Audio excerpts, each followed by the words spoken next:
Thumbs up from Pastor Josh. All right, here we go. This seminar in the idea of internet safety, you are not going to learn tricks and things to learn how to keep your computers or your stuff safe from malware, viruses, or any of that kind of stuff. We will not talk about that at all because that's a whole nother world of things that are going on out there. But this one we're going to talk about our hearts.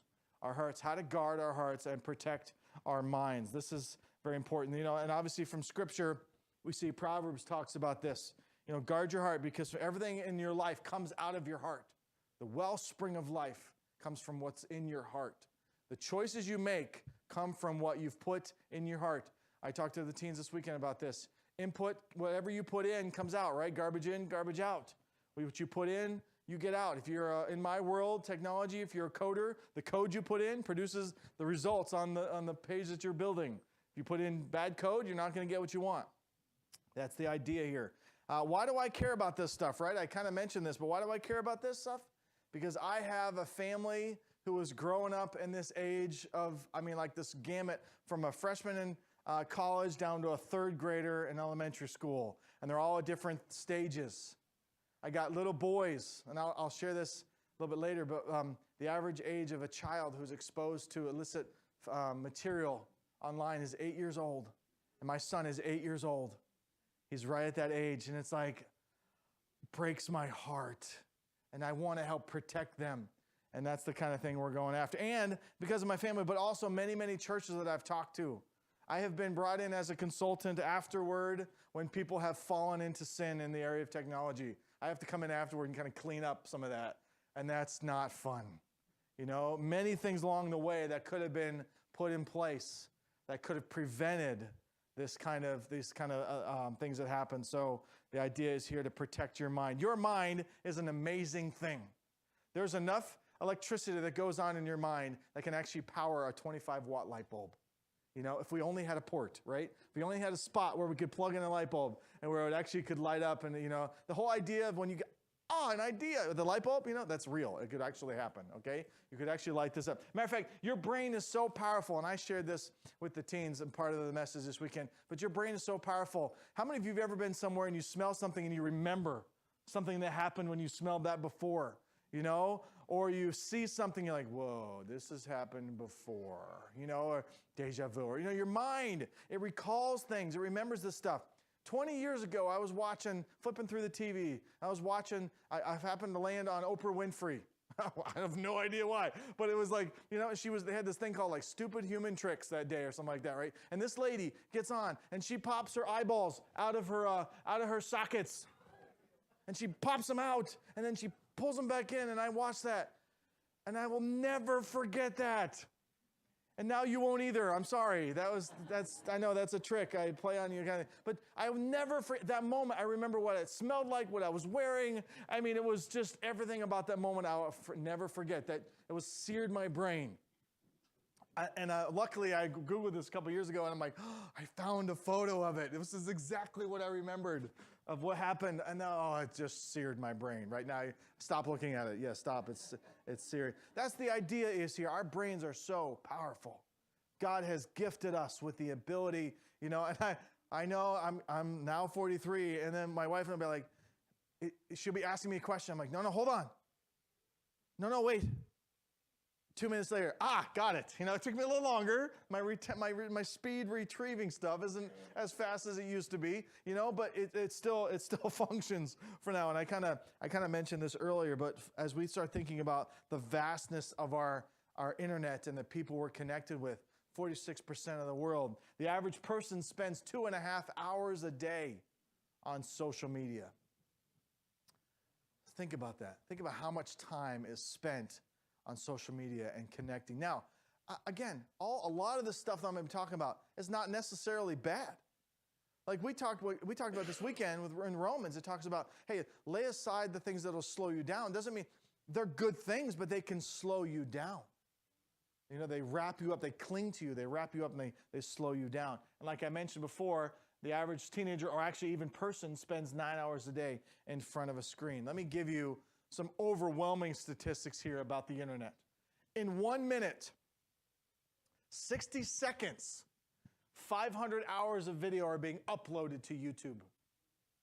In 1 minute, 500 hours are being uploaded. 3.3 million posts are posting on Facebook every minute. 3.8 million searches are happening on Google.com. You know what the number one search engine is, right? Google, right? What's the number two? YouTube. Who owns YouTube? Google.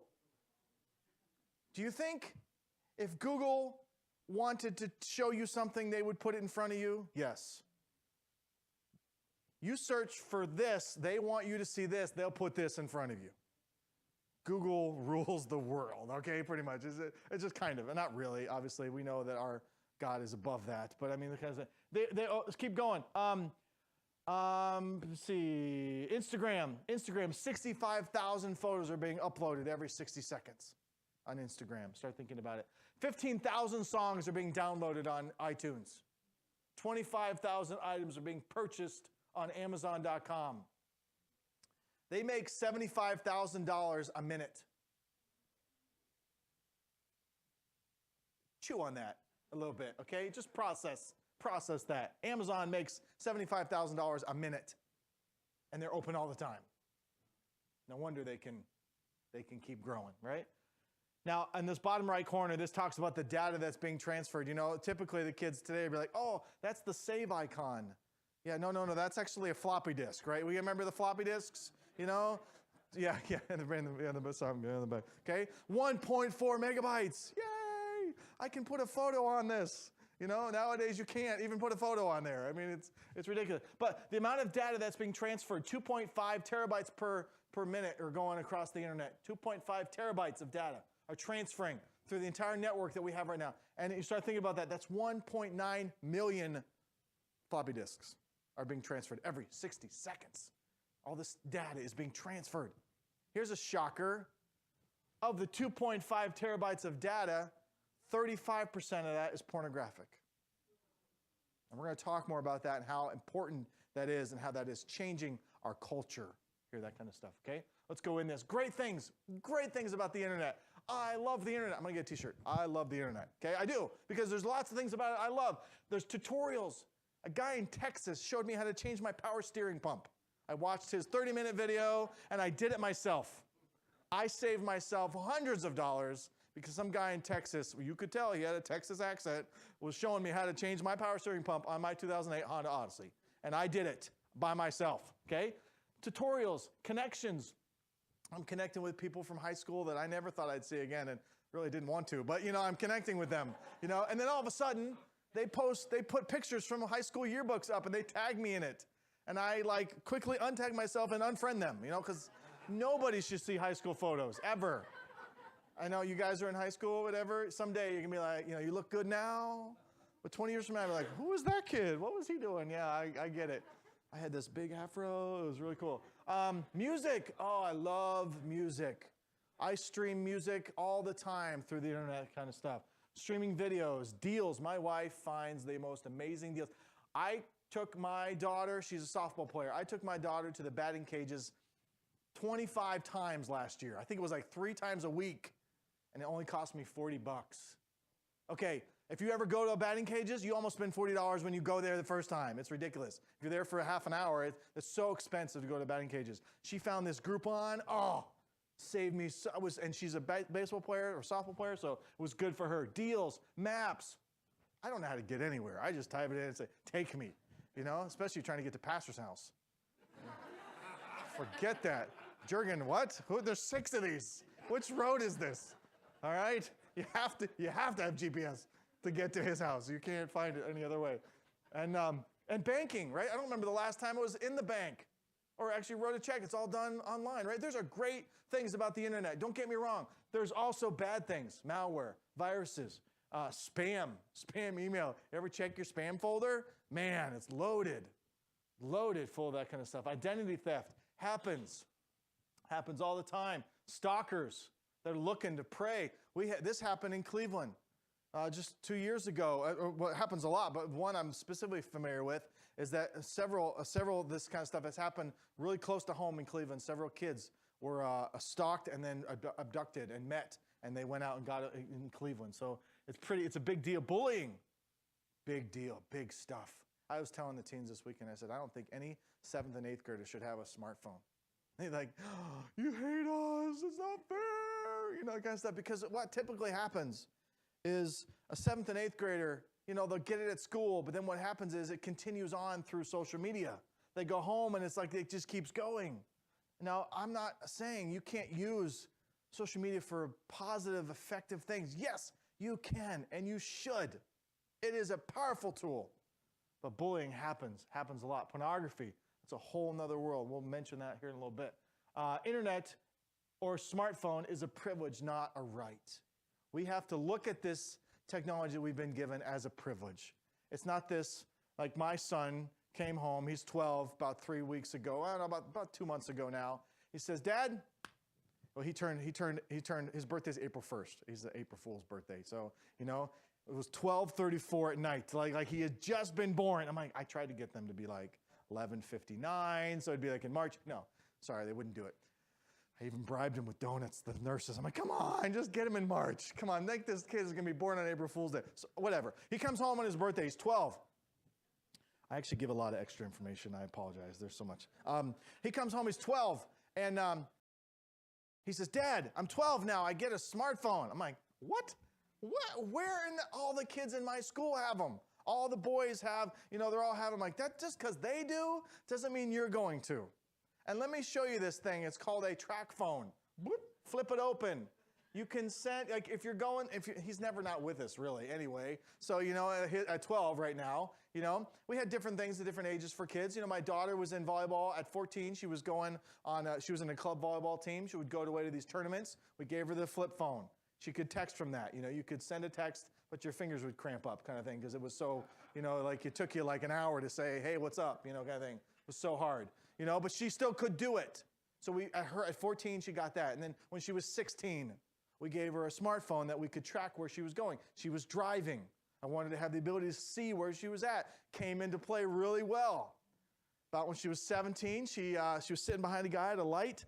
Wow, I'd never have shared this before. I don't know why I'm sharing this. But she's sitting at a light, and the light turned green, and she assumed the person was going to take off, so she kind of took off and bumped this guy in the back, and knocked off this little piece of broken plastic. And the guy thought, this is a collector's edition. It was a piece of junk, honestly, because I went there. So I had to go. She calls me, Dad, I'm in an accident. I'm like, oh, no. She's like, I broke off this little piece of this guy's car, and he's freaking out, I'm like, oh. So I had to find where she was at. Well, it was really easy. She couldn't talk to me. She was hysterical, So I looked up on my phone. I'm like, oh, there she's at. And I said, take me to her. And I pushed the button, and it took me right to her. That's the beauty of technology. And I paid the guy off, and he left, kind of thing. So, it was just easy. It was pretty easy. He was a punk, and he thought his car was worth something. And I probably could pay your whole car for this money. That's how much this car is worth. But, he thought it was a classic, whatever. The average statistics about some basic things about a teenager, okay? 95% of all teenagers are online. The other 5% live in Amish country by me. I get that. I understand. But every teenager pretty much in this United States of America is connected some way, somehow on the internet using either email or they're on it, they're checking things, and even into that, 90% of all teenagers who are online are on social media, okay? And only 47% of them have public accounts. In other words, their social media is public to everybody in the world. Anybody in the world can see over half of the teenagers in the United States of America what they're doing.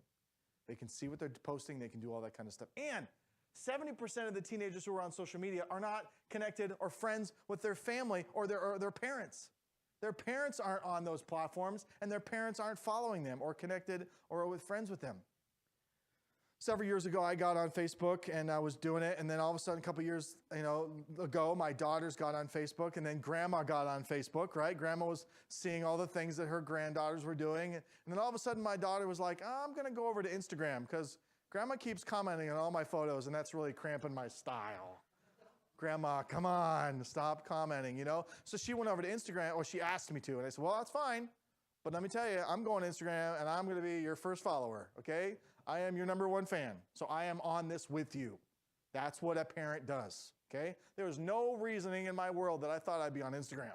But, that was many years ago when it was new and everything. So think about that. The average teenager sends about 4,500 messages, whether that's through WhatsApp, private messages, Instagram, that kind of stuff. 4,500 messages to other people. Where's my teenagers? Raise your hand. Teenagers, raise your hand. Was this about average, about right? Some of you, leave your hand up if you message a lot. Josh, you're not a teenager. No. But yeah, no, we message a lot, right? And honestly, I know culture has changed, but I would so much rather send you a text message and actually talk to you on the phone. Now, I know the culture was different. Like, I don't want to talk. Things could be misunderstood on a text message. Yeah, it's fine, but it just saved me 15 minutes. Okay, if I get on a telephone call, I feel like I need to tell you that, oh yeah, we're good, the weather, oh, you just wanted, what time the thing was tonight? Okay, you could have just asked, I could have been done, okay? I'm a very task-oriented person, you get that, okay? As well as relational, so I have an internal battle going on at the same time. But here's some real-world statistics when it comes to pornography. The average child who's exposed to it is 8 years old. When I was a teenager, it was 14. I remember the first time that I saw something pornographic. I was at my grandfather's house. My ball rolled. He had a house out in Long Island. The ball rolled under his. I was the only one there. I'm an only child. I'm all by myself. I'm bored to tears. I got nothing to do. I'm throwing the ball off the wall. I missed it. It went under the couch. I reached under to get something, get the ball. I pull out this magazine. I was like, what? I'm like, this. Wow. I'm 10 years old, right? I'm blown. My mind is blown. And that's really what happens. And I'm like, wow, this is interesting. And then I hear some footsteps coming. I throw it back under there thinking, I'm going to come back later. I'm going to come check this out. I'm very curious. The statistic is proven that they see it and they don't look away. Children they see it and they just keep, they're putting it into their mind. They don't look away, okay? The average, obviously that's the average and that kind of stuff. I remember. So I came back a couple hours later looking for it and it was gone. I was so mad. But I'm so thankful, right? Because it didn't start me down that path of pursuing and looking at. And in our day, and in my day when I was 10 years old, you had to go looking for it. You had to find it. Now it comes to you, okay? You're paying to bring it into your house. You pay to bring filth into your house. I have a Time Warner / Spectrum now, I guess in our area is what it's called, and I am paying him to bring the junk into my house. I pay a lot to bring the internet into my house.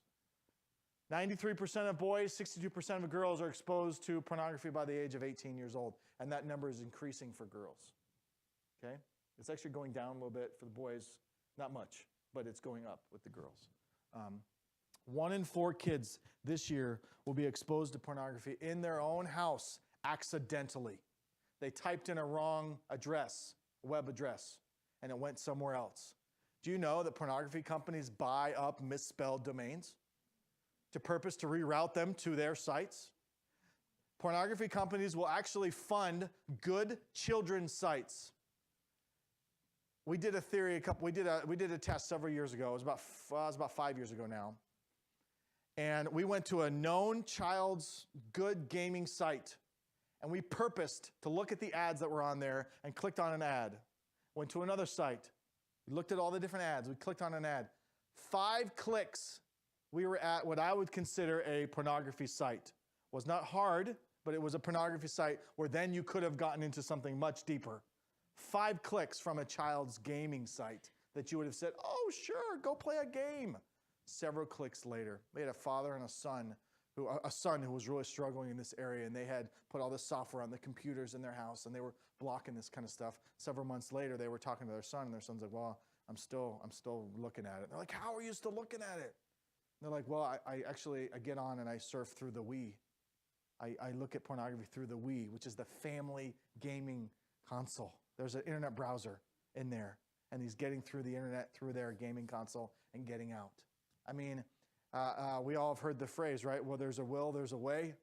You know, that's the idea of this addiction, this idea. And 1 in 4 kids is going to stumble across it in your home. How do you protect yourself, right? How do we do this? Josh McDowell says this: it's no longer if they will see it, but when they will see it.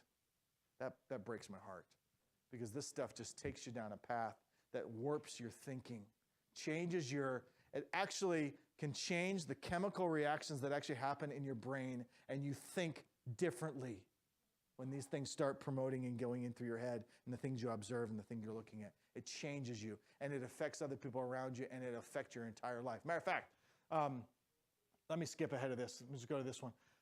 Lauren Dubinsky wrote this article. It was phenomenal. Feel free to look it up. It's out there. She goes, I wish that 10 years ago someone had educated me on pornography, what it is, what it does, and it reaches in and destroys in the hearts, minds, and bodies of men and women. She lists out 14 things of how viewing pornography has wrecked her life. She goes, I wish that someone would have told me. She lists 14 ways of how it messed her life up. She says, at the very end of this article, it really got to me. She said this, I simply wish someone would have told me why it was so harmful instead of simply putting it on the list of things we don't talk about or the things we just don't do that. I just wish somebody would have said to me why it's so harmful. I didn't know. Then I got hooked. Then it just infiltrated and has wrecked my life. It's phenomenal. I started thinking about that. So why do we guard our heart? These are the scriptural things that this is obvious. We pursue this kind of stuff, and everyone who has this hope in Christ, hope in Him, purifies himself as He is pure. If you're in Christ, you need to pursue a life of purity because He's pure. His Spirit has been put within you. You've been made new. Don't live in that. Live a life of purity. Change. Get the transformation happening. If you're in Christ. That's the first if there. Beloved, I urge you as sojourners, exiles, to abstain from the passions of the flesh which wage war against your soul. This idea of technology, you're in a battle. I don't know about you, but when my phone vibrates or there's a ping or something, I'm like, oh, I wonder who that is. Did somebody just like a photo I put up? Did somebody comment? Did somebody say how amazing I am? No, it was a spam email or something like that. But I mean, you have this, literally, studies say that when we hear the vibrate or the binging of our smartphones, it actually produces adrenaline. And it is over-adrenalizing us. We are becoming addicts to having this connectivity to other people around us. It's a wage war. How many of you have seen this movie, Inside Out, by Disney? Just put out Inside Out, right? Oh, I love this movie. It's so much fun, okay? Especially when they go inside the husband's head and they got the little red guys in there, all these little angry guys in the husband's head. I'm not that that's true. Of course not, but there's so many funny things in this movie about reality of what goes on in our brain, right? This is a screenshot from the movie where it talks about everything, that's the girl's control panel in her brain. This little girl, all these emotions are going on in there, and they're fighting for control over her. Joy, disgust, anger, sorrow. What's the little girl blue one? I forget. Sadness, right? And the purple one is fear, right? So we've got all these things that are fighting for control of your life. That's what 1 Peter 2 says. We're sojourners. We're exiles. We got to abstain from these passions of the flesh and we need to wage war. You have to prepare for battle, okay? You got to prepare for this kind of stuff. And then Titus 2:11, for the grace of God has appeared, bringing salvation for all people, training us to renounce ungodliness, worldly passions, and to live a self-controlled, upright, godly life in the present age. Here's some things you can do.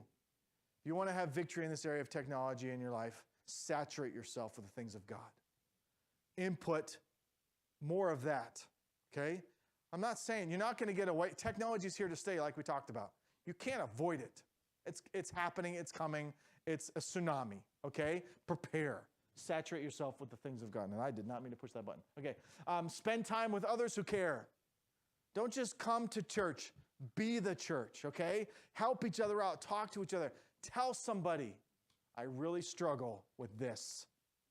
This is a hospital, right? This is the idea of we need help from each other. This is not we've got it all together place. No. This is a place we come together to work and to guard our heart. Know your weakness. Implement the protection. Know where you're weak.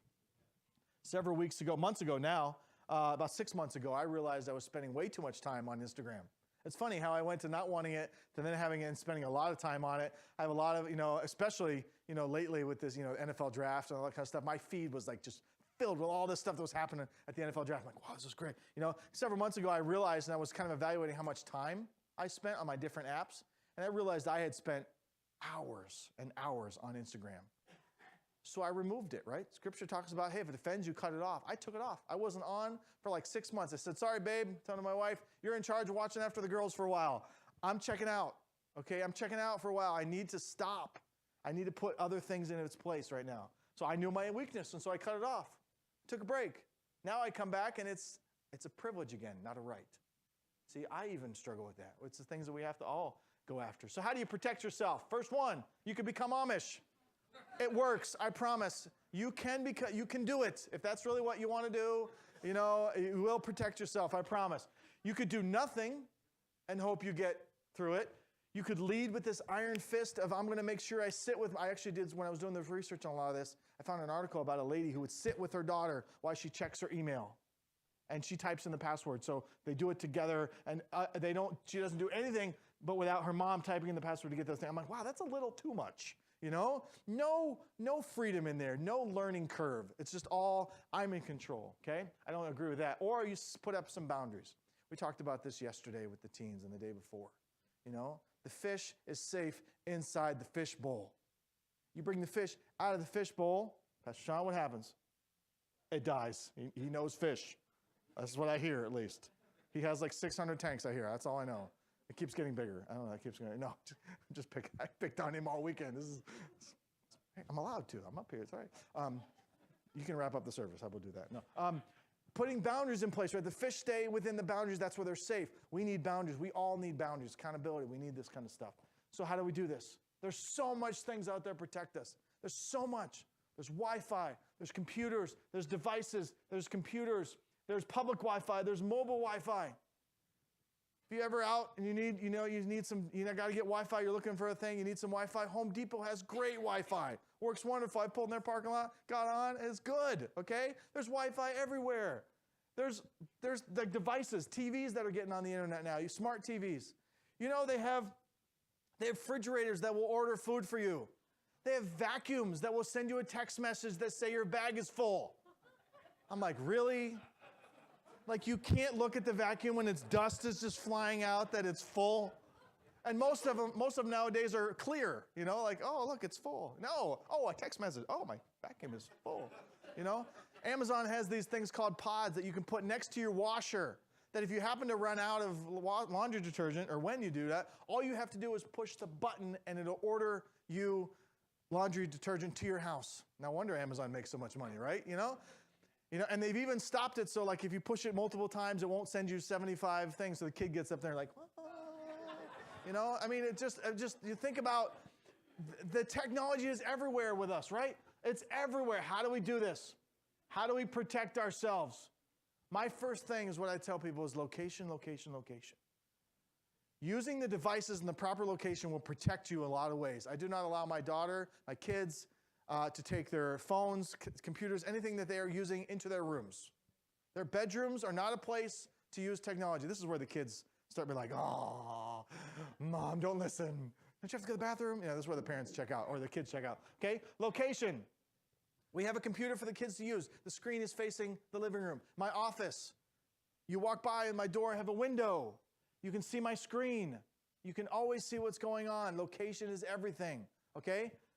Time lengths and restrictions. Put time lengths and restrictions on stuff. Say you only get it for so long, different things. Do that kind of, it helps you because we don't always make the best decisions on our own. Okay, we need help. We need accountability. Know the passwords. I know my kids' passwords for their email, their social networks, their devices and that kind of stuff. If things change, we have a conversation. Be like, why did you change the password? What's going on? I get all my kids' emails. They have Gmail accounts, and you can forward their emails, can forward to me, so I get to see every email they get. Now, that's great at times until they're applying for scholarships for college, and then I get like so many emails from them that they're getting now. But, I know their passwords. It also comes into help that when, if I need an ego boost, I can log into my kid's social network account and say, my dad is great.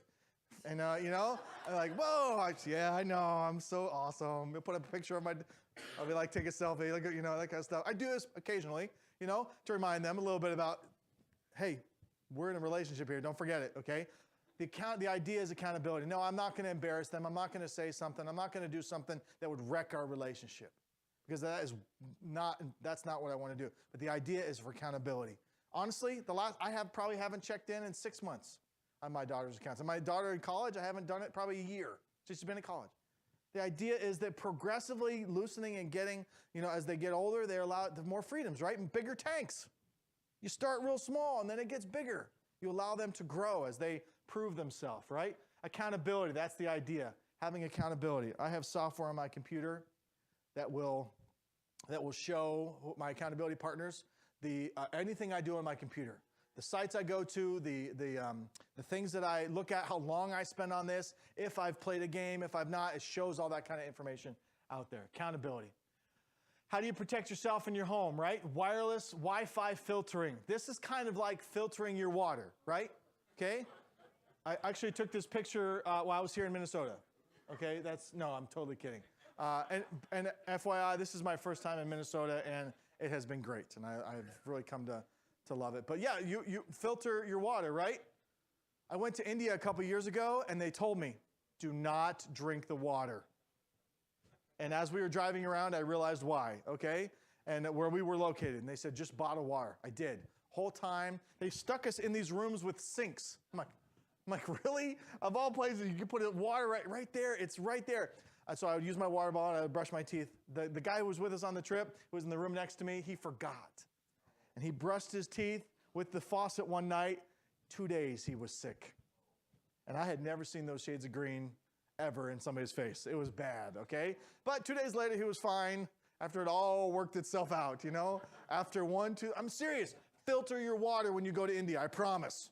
Now, filter your internet. Turn it off until you get filtering. You're allowing the junk to come rushing into your house. Do you want your kid to be 1 in 4 that's exposed to this at his age right now? Because he clicked on something? Because they do it. They click on it, it comes up, and then it's live right there, okay? 1 in 4 kids. Filter. They type in a wrong address. Just think about it. So how do we do this? How do we filter? Well, one was already mentioned today, OpenDNS. Great resource. Takes a little more configuring of your router. You got to make some changes. I don't really suggest this one anymore because there's some good resources I'm going to give you, but it is a free service that you can use. It's not really, it's harder to turn off and on, and it's harder to change it and that kind of stuff, and you got to make sure it's actually working, because sometimes if your IP address changes at your house, it doesn't know who you are, and it doesn't work for you anymore. So I'm going to suggest some things you can actually put into your place in your house. They're hardware devices. There's some actually devices you can buy to put in place in your house to filter your water. Kind of like what you would, water. Filter your internet. Kind of like what you would buy at Home Depot that goes into the sink that filters your water, or your house filter. This is a device. One of them is called Clean Router. Very good router. Subscription based. Didn't realize I used it for about a year. I looked at the list of sites that come locked in that you're allowed to go to, and ones that you're blocked automatically. And the one that was open, it's whitelisted, which was allowing it, was LDS.org. The Mormons put this out. Did not know that at first, but Mormons are really moral, right? We know that, right? And so this is actually a very good tool. It really works really well, and there's a lot of great things about it. Like especially, we turn YouTube off at our house completely until we need it. And we can actually control the different devices. But with Clean Router, you can actually type in a password, administrative password, on any site to allow it to go through, which is nice. And you can even set it to be 15 minutes, and then it'll go back. So I don't know how many of you I've changed something like OpenDNS, and I forgot to put it back, right? And then it's like free open Wi-Fi. So, yeah. Yes. Oh, no. Yes. Clean Router does that decently, but the next one I'm going to tell you is better. It does device. This one does halfway decent on that. This is not my recommendation. This is a good one. It is very good, let me tell you. Another good one is called Torch. Very good. This one's $9.99 a month. Clean Router, I think, is $20 a month, okay? And you'd be like, oh, $20 a month? Dude, you're filtering the crud that's coming in your house. It is worth it. Whatever you got to pay, in a sense, to make this happen. Torch is very good. The one I'm going to kind of recommend is called Circle. Circle, it's called Circle with Disney. It's $100. There is no subscription fee for a month, so that's really nice. Circle is a device you add to your network that then you can control per device. So I can have it so that my computer has certain settings, and then the tablets or the home computer or the different things in the house all have different settings, and it's all controlled and filtered at different levels. I can block certain things on certain devices, I can unblock on other ones, so that kind of thing. Yes, you can. You can block Disney. So how do they make their money, right? So if you get a page that's blocked, it comes up and says, you have been filtered, and then it populates all of Disney's Instagram and social media and stuff, pulls up all that, and that's how they get paid, by click-throughs and that kind of stuff. So, but you can block all that. You can actually absolutely can block that stuff. So, but it's they just came out with this Circle to Go. So you put an app on the phone, and the same settings that you've done at your house, when they take their phone and go off campus, off house, go somewhere else, the same filtering happens on your phone as well. So you have filtering through your phone, and it tracks your usage. It shows you how much time you spent in social media, on different websites, on YouTube. You can turn things off, you can turn things on, and it's $100. You can buy it at Best Buy, okay? Really good device. It's pretty simple to turn on. Is it perfect? No. Okay, it's not. None of these devices are perfect. Okay, everything is going to have its stuff. Now, those are some hardware stuff. There is software you can add, and we'll ask questions here in a minute. There's some software you can add to the computers, but most things are Wi-Fi. Most things aren't computers anymore. You know, it's like tablets or phones or devices and that kind of stuff. I know. So I put on other restrictions that I even added. My daughter got her smartphone when she was 16. And my other daughter was a little younger, and her was 14, so she actually got a smartphone at the same time, but I turned off everything. I had a passcode on there, I disabled Safari, she couldn't install apps, she couldn't do anything except Instagram, Facebook, and text me, pretty much. You know, you can block a lot of that kind of stuff. So, and make phone calls, and I can still track her and that kind of stuff. You can disable a lot of stuff. There's lots of restrictions that you can put on these phones, Android and iPhone as well. I also was to be able to, there's a service called TeenSafe. TeenSafe is it's about $15 a month, but this, for us, it worked really well because it tracked all of her iMessages or iPhone and all your text messages. There was a time that she was deleting messages, and we didn't see them. And so and I'm like, none of that. And I said, no. And so, but she didn't, I went back to her and I said, let me show you something. She didn't know I was tracking her messages, but it's okay because I'm her dad. This is a privilege, not a right. And I said, look, let me show you. You deleted this, and you deleted this, and you deleted this. Why did you do that? Well, this girl's really struggling right now, and I didn't want you to see that she was struggling. I'm like, I'm not going to go pry into her life, that kind of stuff, but I'm going to encourage you to be a friend. You should have said something to her when she was saying that. And let me tell you why. And we had a great conversation about that. So it was really good that I could see the messages that were being deleted. That's from TeenSafe. All that to say, on the mobile end of it, PageClean and NetAngel, those are some VPN things that you can put in there. They're filters for the phone. If you have nothing else, you can just put some filtering on just a mobile device, and you can't uninstall those without a passcode that your partner will have to get. So those are things that have some accountability on that. So there's a way. If you want to have accountability, if you want to have filtering, if you want to protect yourself, there's ways to do it, okay? Feel free to keep up with me on what we're doing. Here's some apps that you got to watch out for. Tinder, a location-based dating social discovery app. If you look at there and be like, oh, she's cute, and you say, yeah, I think she's cute. And if she saw your photo and be like, oh, I think he's handsome, then the two of those have a chance to talk. And it's a way of changing the mindset of relationships, right? It's all about how they look. It has nothing to do with anything else, right? Kik is an instant message app. So is WhatsApp. So, these are ones that you got to be careful of because it's global. It's a global messaging app, Kik. Snapchat. I discourage anybody, anywhere, anytime, ever using Snapchat, okay? And it's even getting worse because the principles that were built into Snapchat are carrying over to Instagram and now even into Facebook, okay? Now, can it be used for good? Absolutely. My daughter is 19. She messaged me about 3 months ago and she said, or called me. She called me. That was so nice. She was buttering me up, right? She's like, hey, Dad, she's 19. She's like, hey, can I get a Snapchat account? Because I've told her forever, no. A lot of the students here are using it, and the sports teams are using it, and that kind of stuff. I said, girl, you're 19. It is now in your court. We have taught you the principles. Now, if she was 17 and a half, I'd be like, no. Okay, sorry, you're still here. Now, obviously, it's not just a magical age. but she has proven herself responsible. And I said, as long as I have the password, I'm still holding on to that. I actually didn't get the password on that one, so I let go a little bit and let her, kind of stuff. But I think as the responsibility, she is responsible. The problem is those who are not responsible are using these things for wrong. Snapchat, Instagram, Facebook Messenger, all these things can be used for bullying, can be used for, all these things can be used for very wrong things. They can actually be used for very good things. I have a guy who's in ministry who does gospel ministry stuff, and he is on Snapchat, and he shares the gospel all the time to hundreds of people through Snapchat. So don't get me wrong, it can be very powerful and very good. Ask FM.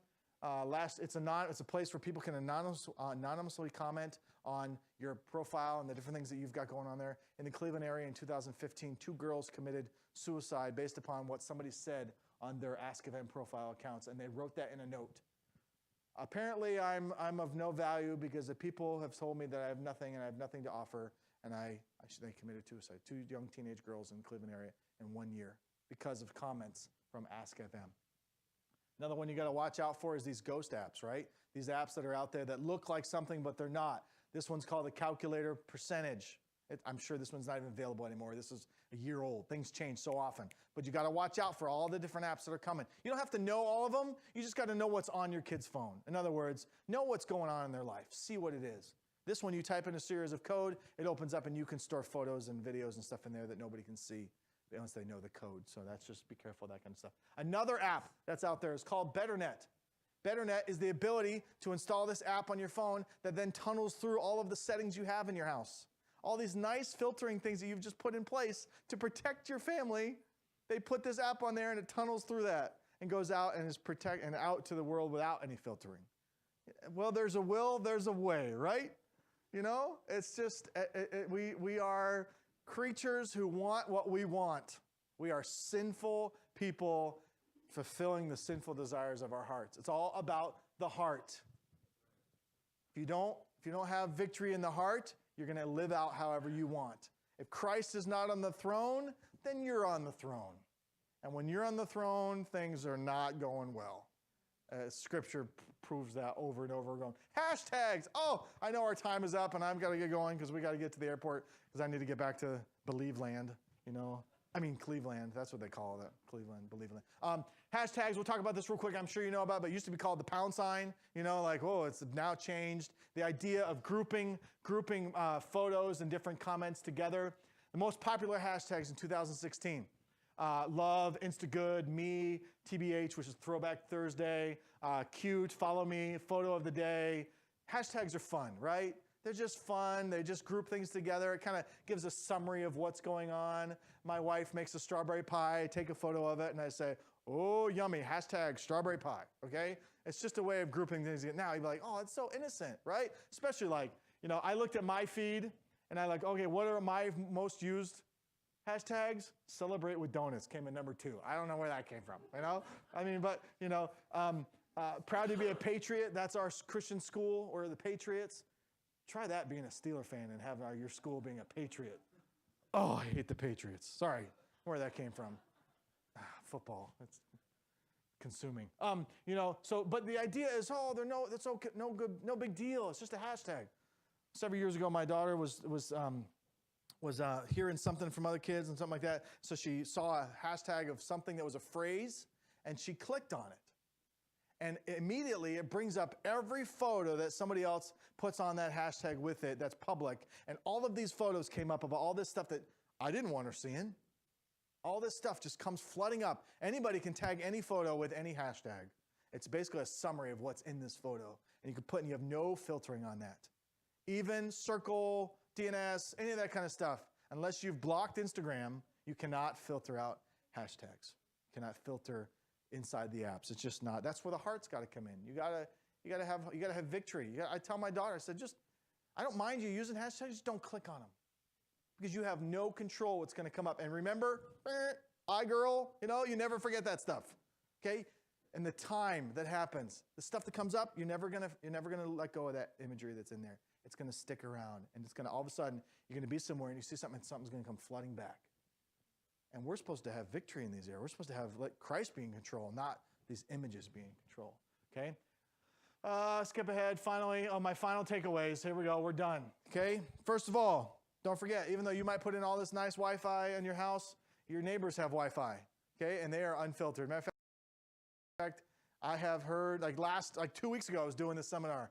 Everything came up. She goes, do you think it would be okay? A mom came up. Do you think it would be okay if I went to the neighbor and asked them to put a password on their Wi-Fi because my son's getting on their Wi-Fi? I'm like, first of all, that's like illegal. Tell your son he could be arrested for that. She's like, oh, that's a good one. I'm like, yeah, okay. You're stealing somebody else's property, okay? It's legit, okay? Now, it's not going to happen. Nobody's going to persecute you, but literally, it's an offense, okay? So be careful because your neighbors have Wi-Fi, even though you put in good stuff. Again, it's all about the heart, right? I talk about that.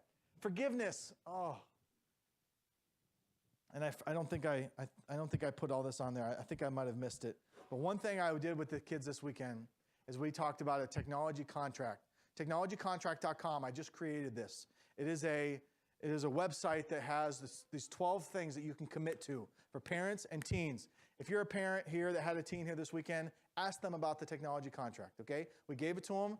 They can sign it. You need to sign it. There's some things you got to adhere to as well. The idea is working together. One of the things is, on the parent side, is I know you're gonna fail, but I'm gonna pick you up. Okay, where it talks about that in Romans and Hebrews. You know what? The limp arm, we don't want to just leave it limp. We want to put it back in a joint so there's healing. Okay? This idea of forgiveness, seek it, give it, pursue it, forgiveness. And always address the heart. It's typically never a technology issue. It's a heart issue. Okay, that's typically the problem. Nothing goes away forever. I mentioned that. And always use some kind of OpenDNS, Clean Router, circle something. Filter your internet. Turn it off until you can filter it. All right, I lied. That was an hour seminar and I did it in 40 minutes, so I apologize. So questions you have, we are officially done. So if you need to go, don't feel like you need to stick around, please go. But if you have questions, I would love to answer them for you and in any way we can do it. So any questions public here right now we can ask?